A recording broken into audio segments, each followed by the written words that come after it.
this is where tracking comes in, because you don't necessarily need to change the foods that you're eating. Actually, I'll be honest with you, technically you don't have to change them at all. Even if you're eating Oreo cookies and pizza and pasta and lasagna, what you do need is to learn how many calories there are in the foods you're currently eating, and then making them fit into what I like to call your calorie budget. And if you do that, you lose weight. This podcast is sponsored by the Legendary Life Program. The Legendary Life Program is a 90-day coaching program where I work with you to upgrade your health, burn fat, and transform your body while you enjoy your life and eat the foods that you love. So if you're over 40, you've tried everything and nothing has worked long-term, or if you're tired of restrictive dieting and time-consuming workouts, this might be the right program for you. So if you want to learn more about my program, watch my brand new masterclass where I teach you the 5-step process our busy clients are using to build a leaner, stronger, and healthier body 3 times faster without boot camps, CrossFit, high-intensity interval training, Pilates, intermittent fasting, going keto, or quick fixes that don't work long-term. Go to legendarylifepodcast.com/free. That's legendarylifepodcast.com/free. Welcome to the Legendary Life Podcast, where it's all about taking control of your health, losing fat, transforming your body, and living the life you deserve with celebrity fitness trainer and longevity enthusiast, Ted Rice.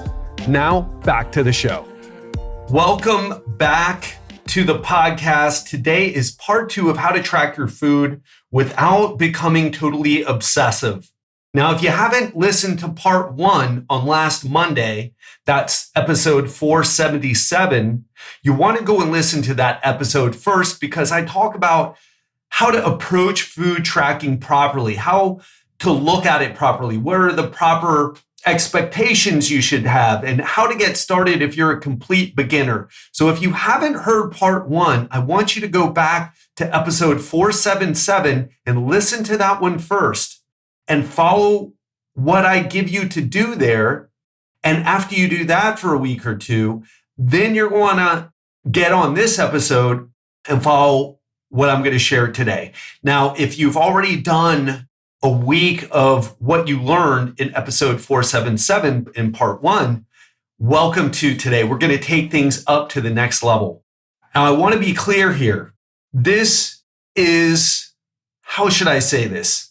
Well, let me say it like this. Tracking is the single best way to achieve sustainable weight loss. You probably heard me say that, but why? Why would you say such a thing? Why would you make a strong statement like that? That sounds like those dumb things that everyone says online and they don't really back them up. It's just about marketing and taking a tough stance. Why would you say that, Ted? And I'll be honest with you, I could quote research, as there's, I believe, 22 studies that I'm aware of that support tracking as a way to achieve weight loss. But I want to give you a different perspective on this. So I want to tell you something that I believe is more important for you. Here's the thing.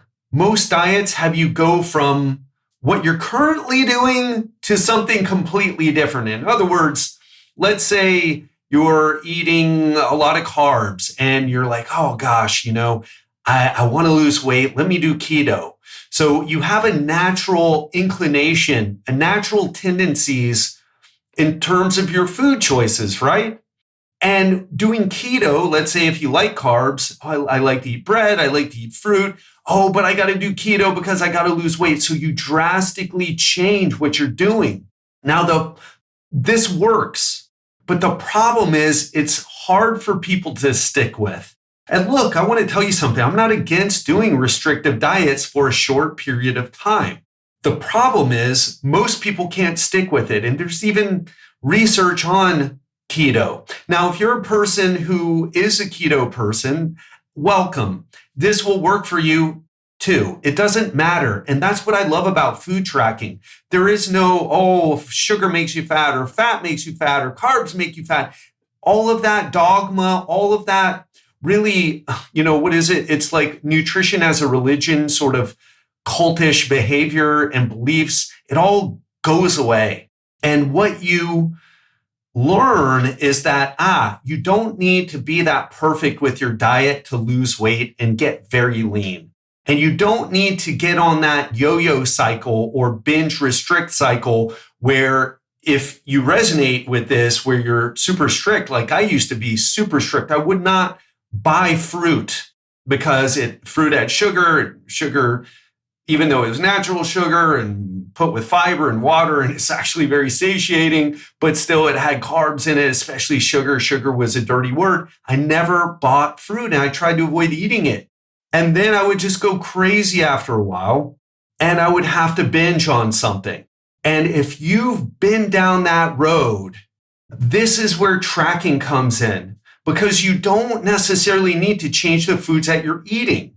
Actually, I'll be honest with you, technically, you don't have to change them at all. Even if you're eating Oreo cookies and pizza and pasta and lasagna, what you do need is to learn how many calories there are in the foods you're currently eating and then making them fit into what I like to call your calorie budget. And if you do that, you lose weight. And I want to talk about this budget idea. You're on a budget, I'm on a budget. There's a certain money I can spend in my lifestyle. And if I overdo that, then I'm going to go in debt, just like you. So I can spend money on, I can walk down the street and just throw money in the street. I could buy $20 drinks at the bar. I could invest in a Tony Robbins seminar. I could go to the movies. There are so many things that I could do. And as long as I stay within my budget, I'm not going to go in debt. And the same thing is true with your food budget or your calorie budget. You can eat a certain amount of calories from all different types of foods. And as long as you hit your calorie target, you're going to lose weight. And that's what I love about this, because there's flexibility here. And also, you get results without the craziness. Now, some people do get a little obsessive or a little crazy with tracking. In fact, there's some research that links food tracking to, how should I say it? It can be triggering to people who've had eating disorders before. So if you've had an eating disorder, and I mean a real eating disorder, not, when I eat one potato chip, I have to eat the whole bag. That's a normal response to processed food or hyperpalatable food. That's not an eating disorder, okay? If you have a diagnosed eating disorder, then you want to make sure you work with a therapist. But if you're not that, or you've diagnosed yourself on WebMD, you're a Google doctor, you're good to go here, okay? You've Googled a few things. Come on, we've all done it, trying to, and I'm guilty of this as well. But anyway, back on task here. So what I want you to understand this is that even if you're eating some ice cream, cookies, pizza, or chips, even every day, you can still lose fat. And what you also learn is even if you're eating super clean, all organic, paleo-approved foods, it doesn't matter. If you overeat your calories, you're going to get fat. And that's the big lesson I took away from tracking my food. I'm like, man, it doesn't matter if I make these super healthy choices. Now, I'm going to get into details because it does matter. There are some things that do matter. But for the most part, you have this freedom. And you may say, well, Tad, I don't want to eat cookies. That's terrible. I still think that's terrible. I don't care what you're saying right now. It's still terrible. Great. But listen to me. I'm not telling you, listen, this is a way you can eat more cookies in your diet. What I'm saying is it doesn't matter what your nutrition approach is. Are you a vegan? This works. Are you keto? This works. Do you hate sugar or think it's the devil incarnate in little white crystals? You don't have to eat anything you don't want to eat. And on the other side of that, you can eat things that you do want to eat, even if they don't have the health halo around them. And if you don't know what the health halo is, it's what we do to foods where we think they're healthy and then other foods are unhealthy without really adding context. Now, I want to say something. I think that can be a helpful dichotomy when someone's really low in their nutritional education. These foods are good. These foods are bad. But listen, you listen to this show. You're way beyond that, aren't you? You know what's considered good. You know that there's something different about eating a salad with a lot of greens in it, a little bit of olive oil, and some chicken breast is very different than eating a bowl of Netflix and chilled Ben and Jerry's ice cream. Okay. So what we're trying to do is take it to the next level. And I want to say this, there are some nuances here, but these nuances only matter if you're trying to get really lean. So if you're a woman and you're trying to get to 15% body fat, the nuances are really going to matter. If you're a man and you're trying to get to 10% or lower, these are going to really matter. But I don't want to talk about the nuances today because it's too much information. You have on your white belt right now. You got to get your stripe, and then you got to get the next stripe, and then you got to get your blue belt, which in Brazilian Jiu-Jitsu, that's the second belt. You don't go from white belt to black belt. You've got to pay your dues because you're going to get your ass kicked. That's what happens when white belts try to jump into the black belt or purple belt competitions. They just get their ass kicked, and that's what happens. And what does that show up as? Oh, I tried tracking, but it didn't work for me. Yeah, you got your ass kicked. You don't know what you're doing. You try to do it too much. You had no instruction and you failed. Of course you failed. You don't have the skills. You don't have the knowledge. You got your butt kicked. It's okay. I've tried to do it too. I'm not pointing the finger here. I'm just trying to help you understand. Or, ooh, I got a little crazy when I started tracking. Okay, because you didn't know what you're doing. And that's what we're going to try to do today. So again, what I want you to understand here and learn from this is that you can get fat by eating too many calories from healthy foods. I'm going to repeat that again. You can and will get fat if you overeat foods that you've been told are super healthy. So olive oil, grass-fed ribeye steak, acai bowls from your favorite juice place, Brazil nuts, dried mangoes, goji berries, doesn't matter. Too many calories from these things and you'll gain weight. And the other side is true too. Just to repeat it again, if you want to fit in some ice cream, some cookies, some pizza, some chips, even every day, I had a client who had, I believe it was M&Ms. He wanted to eat something sweet every day. So he ate all his foods. And at the end, he rewarded himself with some M&Ms. You may say that's wrong. You say that's wrong what he did. But that's not how coaching works. That's not how working with people works. You have to work with people. And this goes for you and working with yourself. You got to work with where you are. And if the idea of giving up all the delicious foods, the M&Ms and the cookies, whatever, you feel like that's what drags people back into the yo-yo dieting. So we don't want to do that. Now it's time to step your game up and find that middle way. Okay? So let's get into it. And what I want you to do, I want you to take notes here. Now, you may be driving in your car. A lot of people listen to the podcast when they drive in their car. That's cool. But I want you to understand something. You're going to have to go back over this and take some notes because this is more like a masterclass. In fact, I can't do it now. I'm having the idea, but it would have been cool to have like some handout that we could give you to follow so that you could start getting some results with this. Anyway, if you're driving and you just want to listen and come back to it to see if you want to take notes in the first place, you're like, let me see what you're going to say, Ted, and then I'll decide whether I got to take some notes. That's fine. If you want, pause right now and then come back and let's jump into it. So the first thing to do here is choose your food tracker. I use MyFitnessPal. It's what I use for my clients. I've tried other apps. I don't like them as much. And MyFitnessPal has some really cool functionality that I haven't seen on other tracking apps. Now, people will tell you different things. People will tell you, oh, Chronometer is better. It gives you a micronutrient breakdown. I think that's kind of bullshit because we're pretending like these numbers are real. And I'll come back to that a little bit later. You don't want to pretend like these numbers are real. If you don't understand what that means, I will explain it for you later. But there's some error here.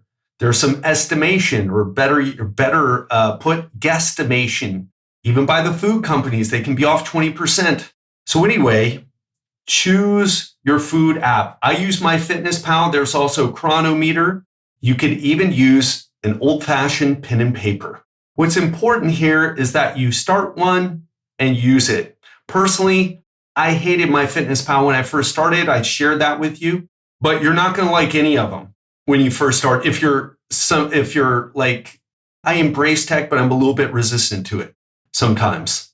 you're going to have the same learning curve. And now I love MyFitnessPal. It's super easy for me.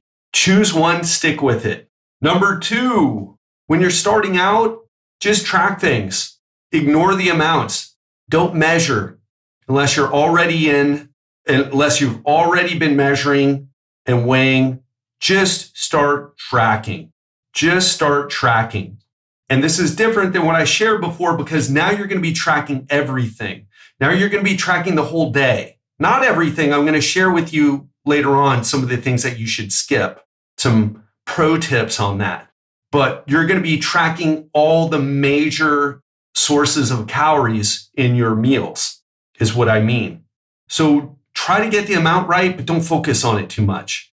Just focus on the foods themselves and getting used to logging all the foods that you eat. Even the peanut M&Ms, even the Oreo cookies, even mom's lasagna, whatever it is. What you're trying to do here is to build up the habit of tracking regularly and also to develop awareness of their food choices. So just start out by tracking. You're going to be tracking all the days, all the foods, but don't try to get the amounts right just yet. Just track them. The next thing you want to do, if you haven't invested in a digital scale, a digital kitchen scale, after you've developed the habit of becoming consistent after a couple days, should take you 3 days to become consistent, somewhere in there, start getting more accurate. Weigh things, measure things. This is really important because you gotta get accurate here. As the cliche goes, the devil is in the details. And the details are where the major results are going to come from.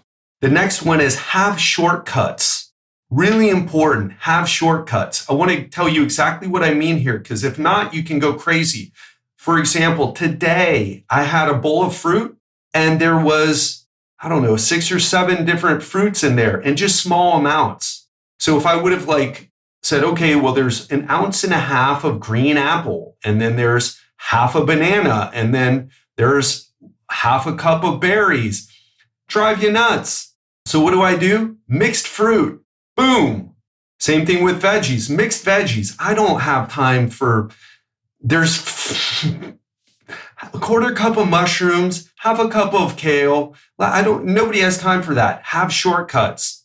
Have shortcuts for the things that don't matter as much. The fruit isn't making you fat. Neither are the vegetables. You got to get an idea of what you're eating, but you don't have to be perfect. The idea here, again, is not to be perfect. It's to get results.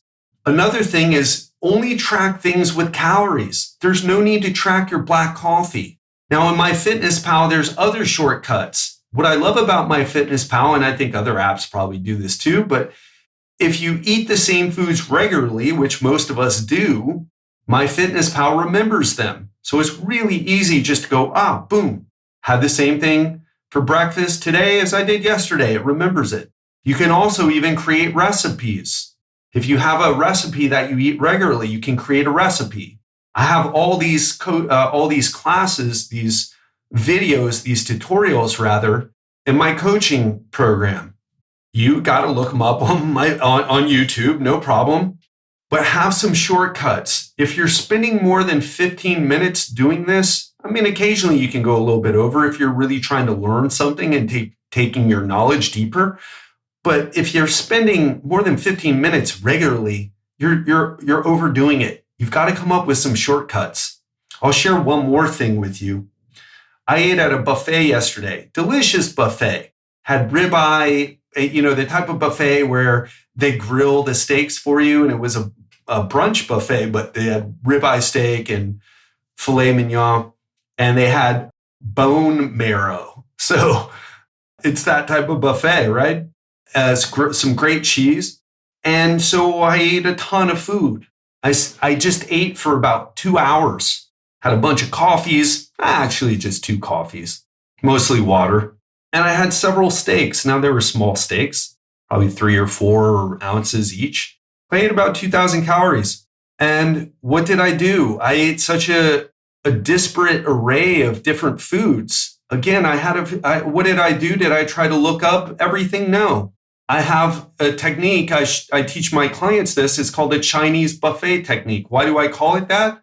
Because I looked up a buffet in MyFitnessPal, and it's a Chinese buffet, and they do it by the plate.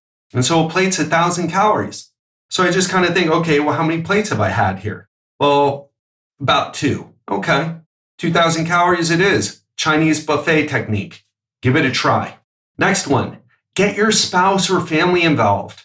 You don't want to, I talked about this before, you don't want to break out the MyFitnessPal. Everybody thinks you're scrolling on Instagram or Facebook or arguing about politics on Twitter or whatever it is.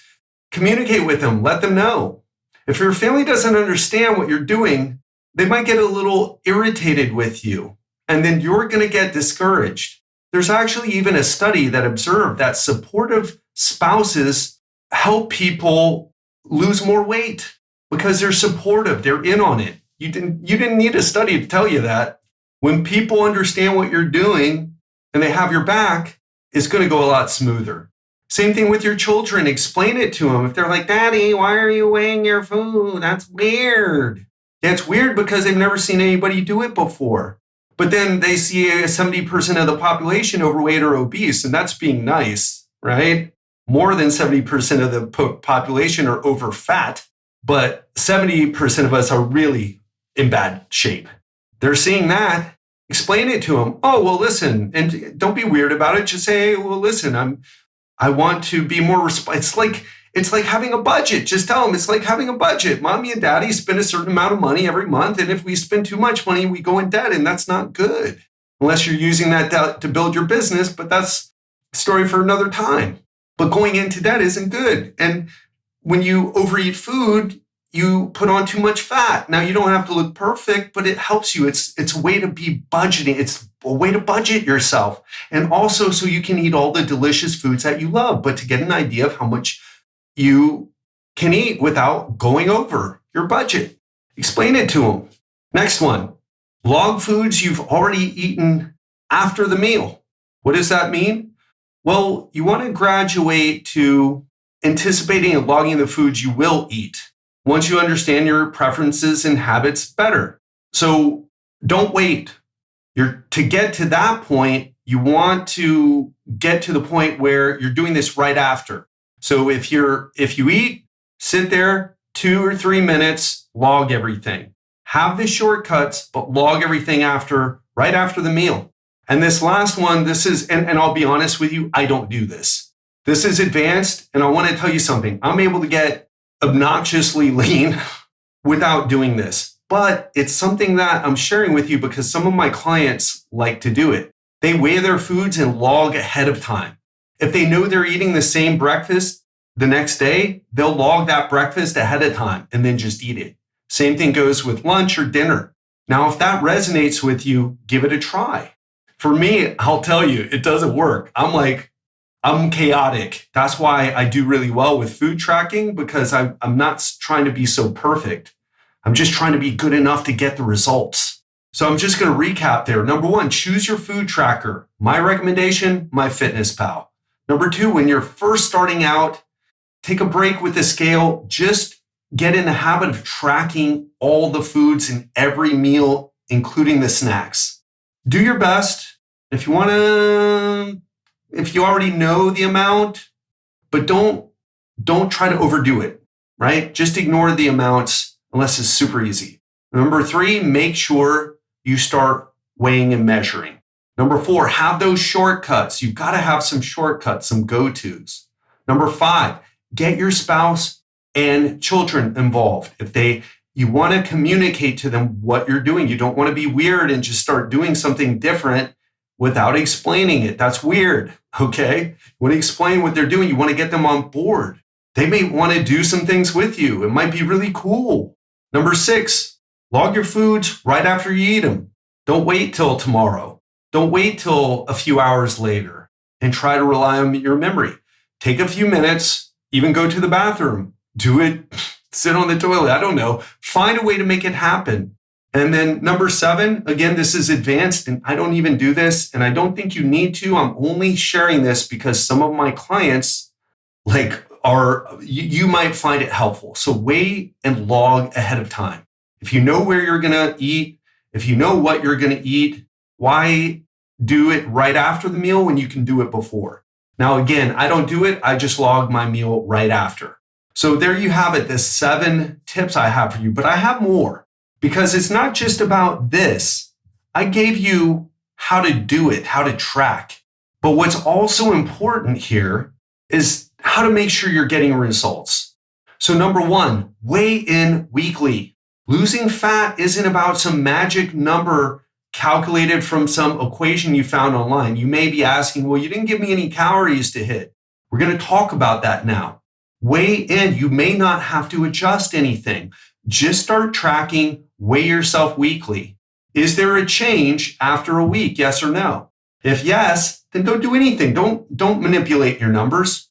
No need to. If you're losing weight, take the progress and keep going until you stop getting results. Now, what happens if you're not getting results? Well, then we're going to have to make a change. And what is that? Well, that brings us to number 2. If you're not losing weight after 1 week, drop your calories by 200.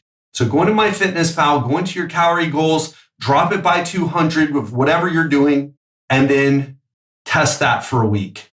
And what you're trying to get here, half a pound or a pound a week. If you get more, fantastic, great for you. But you got to get something consistently when you're first starting out, unless you're already been dieting down and you've lost a bunch of pounds. So again, if you're not getting results, drop by 200 and do that for a week. And if you're not losing weight after that, again, drop it 200 again. And you keep doing this until you get the scale moving. Actually, it would be better to use other things and not just the scale. What I like to do in my coaching, I not only have them weigh in weekly, I have them take photos. So make sure you're doing something else, either using the way your clothes fit or taking some photos in addition to weighing in to make sure that you're losing fat. However, the weight should show. The weight loss should show. Number 3, exercise. You should be able to lose weight without any exercise at all. Remember when I said it's easier to cut 500 calories from your diet than to burn 500 calories through exercise? That's not just a pithy one-liner that you say because it'll perform well on social media. That's the truth. So just know that if you're not going to exercise, you're going to lose more muscle than you want. And even if you're doing cardio, around 25% of the weight you lose is going to be muscle. So you really want to make sure you're weight training 2 or 3 times a week and you do total body workouts. Number 4, choose hunger fighting foods. Are you losing weight, but hunger is causing issues?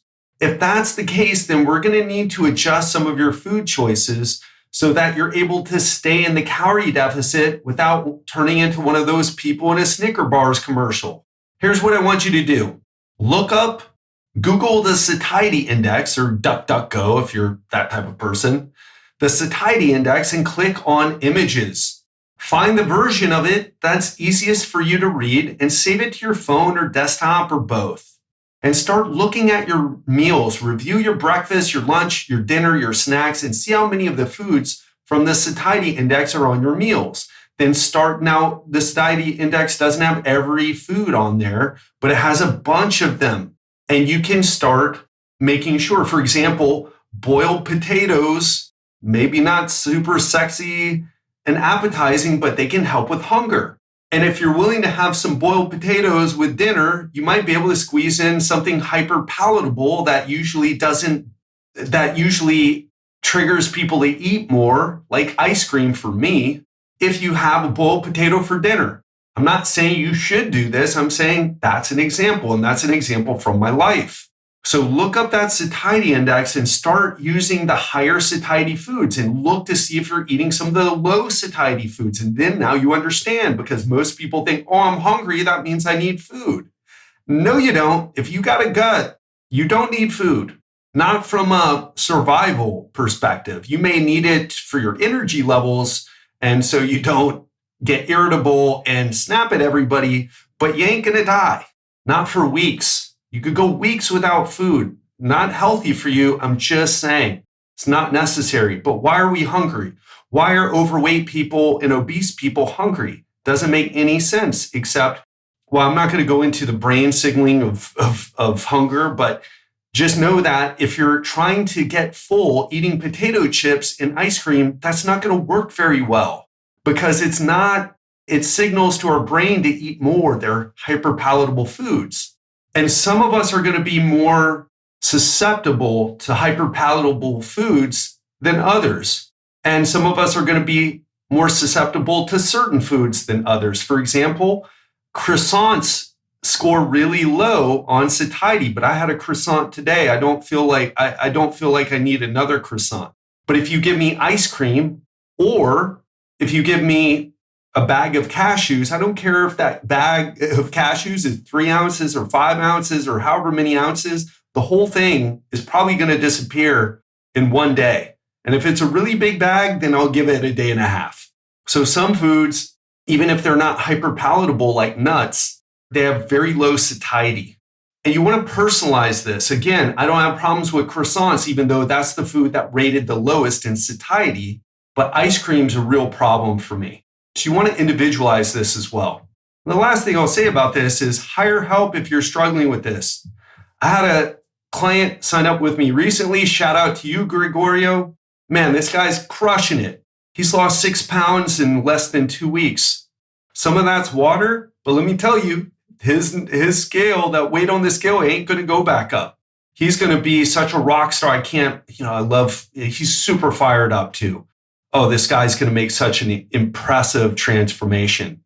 But here's the thing. When he first came to me, he was tracking, he lost 60 pounds on his own, I believe it was. And to take things to the next level, he started tracking. And when he started tracking, he actually gained 7 or 8 pounds from tracking. So if you're struggling with this, if you started tracking and you gained weight, if you went through all these things and said, oh, Ted doesn't know what he's talking about, I tried what he said and it didn't work. I get results with everybody. You just probably need some more specialized help. Kind of like with me with business. This stuff is really easy to me. I've been doing it for 23 years, almost 23 years. And it comes really easy. I learn things quickly. I can learn things from podcasts and from reading. Coaching is better, but I can learn things very easily because it's something that I already have a high amount of knowledge and skill in. But when it comes to business, I just hired my second coach this year. I worked with a coach for 6 months, a coaching group actually. And now I hired another coach or got into another coaching group.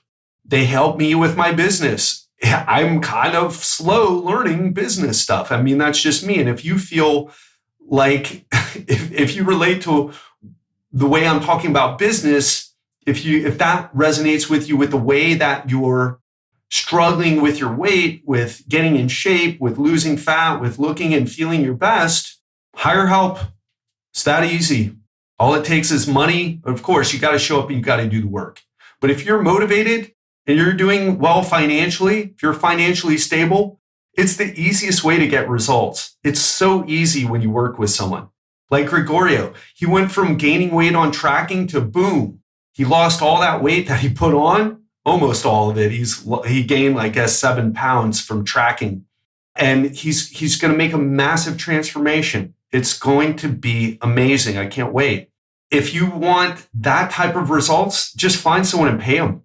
If you've got the burning fire and you want to get this handled and you're struggling on your own and you're financially stable, just find someone and pay them. It's that simple. It's the fastest. It's like the biggest secret, right? It's like the secret to get results. That's what and listen, I did it recently with business. I find them the best. I pay them. I follow what they tell me to do. I have the motivation. Boom. And my business does better. I make more money and do it in a way that is less stressful, most importantly. And for me, that's worth it financially because the stress you're going to have to pay for anyway, some way. Anyway, enough about that. But just to go over how to make sure you're getting results. Number one, weigh in weekly. Also use photos and how your clothes fit as well. But you got to track your progress. Is what I should have called that. Number two, drop 200 calories per week if you're not getting results. Test it for a week, then do it again if you need to. Keep doing it until you finally get the results you're looking for, until you finally get the scale moving. By the way, you don't want to lose weight too fast unless you're in the obese category. So you might need to bump up 200 calories. Number 3, exercise. You should be able to lose weight without any exercise at all, but we don't want to do that. Strength training is best. Cardio is not as good. And if you're just one of those people, it's like, can't do cardio, can't lift weights, then get your butt out there and walk, but do something. Number 4, choose hunger-fighting foods. Look up the satiety index. Google it, save it to your phone, refer to it frequently until you've memorized some of the choices. And number 5, hire help if you're struggling. Fastest way to get results. Easiest way to get results. And that's that, folks. Hope you enjoyed this, and I will speak to you this Friday.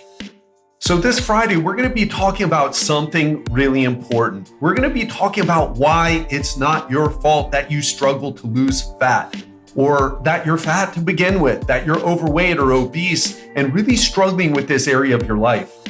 I did a live with another influencer, and it was a Zoom call and people were talking to me, and it was just so clear how people internalize this failure. So I gave you all the tracking strategies in the 2-part episode that I've done on how to track your food. But if you're struggling with the weight loss mindset and you're sabotaging yourself and you're super hard on yourself because you struggle with this area of your life, you're going to want to tune in on Friday, because it's something that there's no need for that level of shame, for that level of self-criticism. If you're dealing with that, you want to tune in on Friday, because this episode is going to help you change your mindset and lower the stress and take the fault off your shoulders. Now, it's still your responsibility because it's your habits, it's your daily routine, it's the things that you do every day that are leading to the results with your weight. However, you have to understand how the environment and really the people around us are even working against our efforts. So have an amazing week, and speak to you on Friday. This podcast is sponsored by the Legendary Life Program. The Legendary Life Program is a 90-day coaching program where I work with you to upgrade your health, burn fat, and transform your body while you enjoy your life and eat the foods that you love. So if you're over 40, you've tried everything and nothing has worked long-term, or if you're tired of restrictive dieting and time-consuming workouts, this might be the right program for you.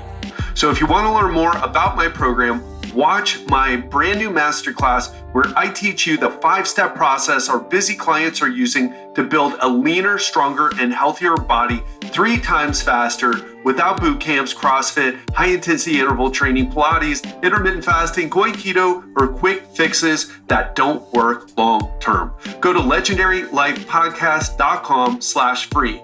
That's legendarylifepodcast.com/free.